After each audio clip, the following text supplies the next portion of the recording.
Welcome to the Fatherhood Fitness Podcast. I'm your host, Anthony Pluff. Each week, we will cover various topics that dads struggle with in their fitness journey. I'll give you actionable steps that you can apply right away, not only to take back control of your own health, but so you're able to be a better example for your kids too.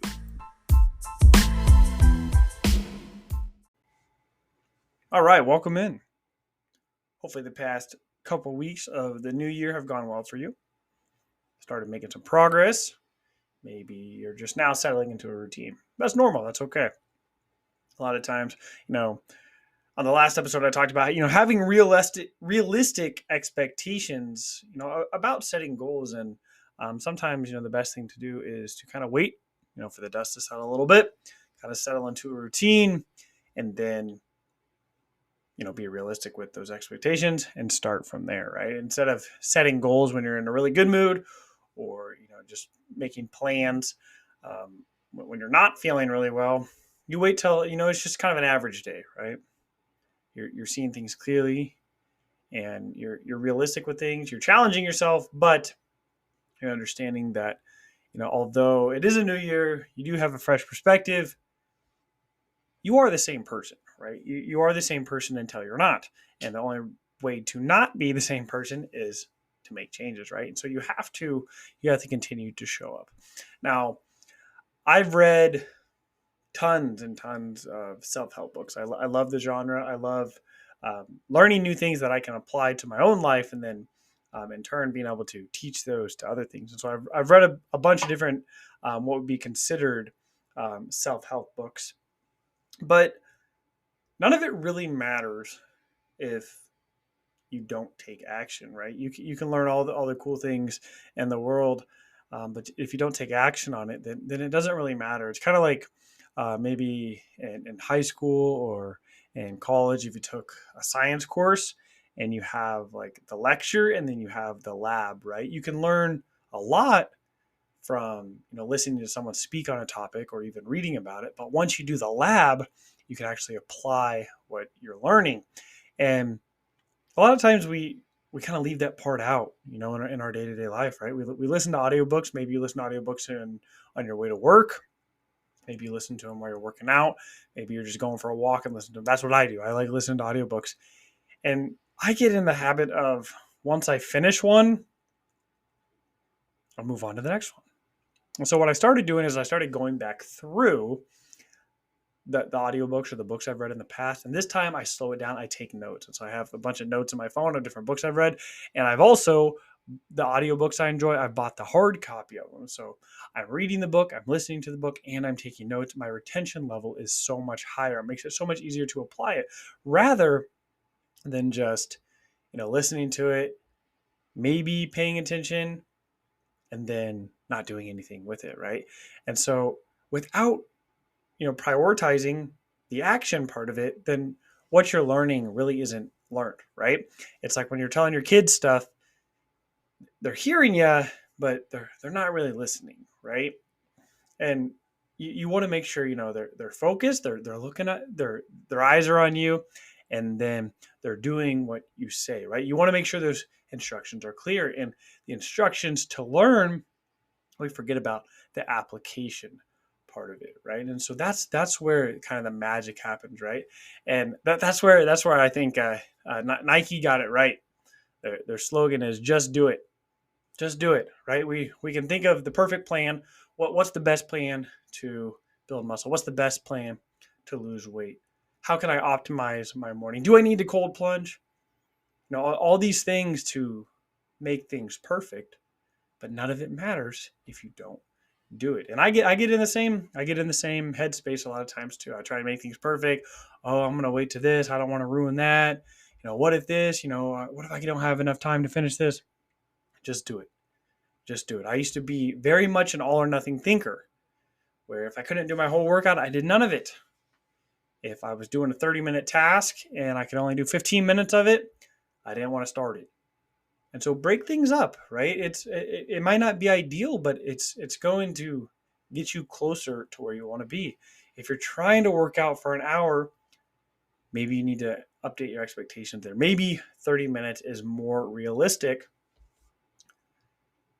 for your situation, right? And, if 30 minutes is hard, 30 uninterrupted minutes, can you do 15 minutes in the morning? Can you do 15 minutes at night? And chances are that's probably a lot more doable, but you got to do it. You got to take the action, right? Meal prep is something that can be stressful for a lot of people. It can be really stressful just thinking about it. And a lot of times we spend way more time thinking about the things that we need to do and stressing about the things we need to do. And we could have already had it done, right?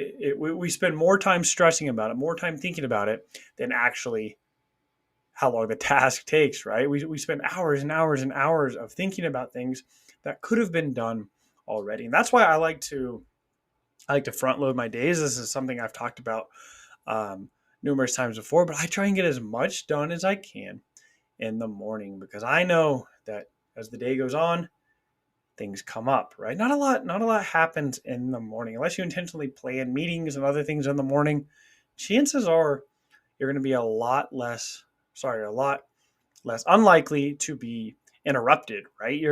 That time is gonna be yours, right? But if you start scheduling stuff, towards the end of work, obviously, if you're, driving and things like that, that's going to be something important coming home. You can't change that, right? But if you're scheduling stuff at the end of work, maybe your kids have practice, your wife has something, all of a sudden you have dinner, it's getting late, you get the kids to bed, you're doing all this stuff. And the last thing you want to do is work out, right?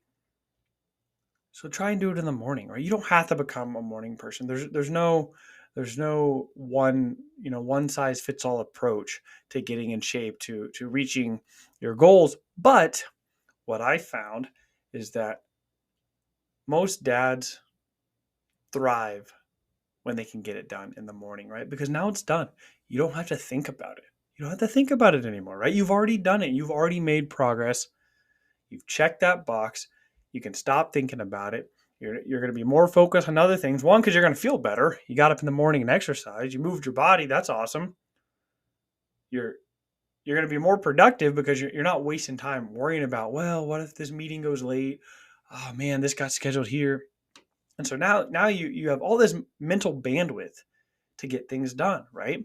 One thing that has been super helpful for me is I bought a little timer. I bought it off Amazon probably a couple years ago, and I have it in my office / workout room, and I have it on the power tower in my office, and I use it as a rest timer when I'm working out. I used to use the timer on my phone, but it's so much easier just to have it visually. I'm pretty visual. I'm very hands-on. I like being able to see things and stuff, and so I have it on there, and so I know how long I need to rest. So then once the timer is off, I turn it off. I do my next set, and then I start the process over again. It's been super helpful for me. It was super cheap. I just bought it on Amazon, but I use that for work tasks too, right? So say I've been dreading all day. I've been dreading all day doing something. I'll just set the timer. I'll set the timer for 30 minutes. And once I see those numbers start going down, I know I got to take action, because if I'm not doing anything while it's on, then I'm literally wasting that time. But if I don't start that timer, I can continue to push it back. But to get myself motivated, all I have to do is start that timer, because I can visually see myself wasting time, right? If you're not looking at the clock, if you haven't started a timer, if you have 45 minutes to do something, doesn't matter if you got it done at 8 o'clock or 10 o'clock. No, it really doesn't, right? But when I have that timer on the wall and I start it and I see that number start going down and I'm not doing anything, I know visibly, I can see I am literally wasting time, right? And so that's something, if you're struggling to, work out 30 minutes, set a timer, set it somewhere you can see it. And once that timer's done, you're done, right? Maybe it's only 20 minutes to start out. Maybe it's 15 minutes, but just do something, right? You got to get started. That back to Nike there, right? They had to just do it, right? Sometimes we're looking for the perfect thing. We're looking for the motivation. If you just start, you may not, every single time you're not going to be motivated every time to work out. I've been consistently weightlifting now for 15 years, right? and I'm not motivated to work. I love it. I love going to the gym. I love working out. I love, getting stronger, improving on different lifts and things like that. But there are lots of times I don't want to do it. But as long as I start, I know that I can get done what I need to, and I'm going to feel so much better after. And so that comes in something that I haven't talked about much, but I used to use this with a lot of clients, is the 5-minute rule. So a lot of times just opening the door is the hardest thing to do, right? Just getting to the gym, right? And so if you can get to the gym and you give yourself 5 minutes, do whatever you can in 5 minutes. And once you're done, if you don't have the motivation after that, go ahead and go home. You don't have to stay any longer. What you might find is that, I could probably do 10. And then 10 might turn into 15. 15 might turn into 20. 20 might turn into your whole workout, right? But if you only got 5 minutes, give yourself permission to leave after 5 minutes. Because what that does is that tells yourself that you're the person that shows up for your workouts, right? And that's the identity you have to have. You have to be the person that shows up for your workouts, not the person who gives up and doesn't do things because they're not motivated, right? You're not motivated to go to work every single day, but you still do it. You don't have to be motivated to do something, right? You just do it, right? I used to read a bunch of books all the time looking for kind of the secret sauce on how to do different things. And it always boiled down to one thing: just doing the thing, right? You just do it, right? Just start. If you can start, you're going to gain momentum, right? The compound effect, right? Darren Hardy talks about, Big Mo, right? Once you get the momentum going, it's hard to stop, right? It's much easier to keep it going than it is to get it going, right? And so once you get going, it's going to get easier. It's going to get easier to just finish that workout once you start, right? And use my tactic. Try it out. Let me know how it goes. Just set a timer. Say you got 20 minutes, set a timer, put it somewhere where you can see it, so you can see that number going down, and see if it helps you, right? I know this has been super helpful for me. Just be more productive during the day. You can use one of those Pomodoro timers. They have 25 minutes on them. After 25 minutes, take a 5-minute break. After the third break, you get a 15-minute break. So 3 25-minute sessions. Use those for your workouts. Use 25 minutes. Take a 5-minute break. And go on with the rest of your day, right? You don't have to do an hour-long workout, right? You can do everything from the comfort of your home. But you got to do something. If you're not happy with where you are, something has to change. And if you're waiting for, the perfect conditions, for things to slow down, for your kids to start sleeping better, your kids' sports to start up, and so you have time to do this, or more time in the morning, that more motivation to get up, it's not going to come, because there's always going to be something else. And so instead of waiting for the perfect moment, just do it. That concludes this episode of the Fatherhood Fitness Podcast.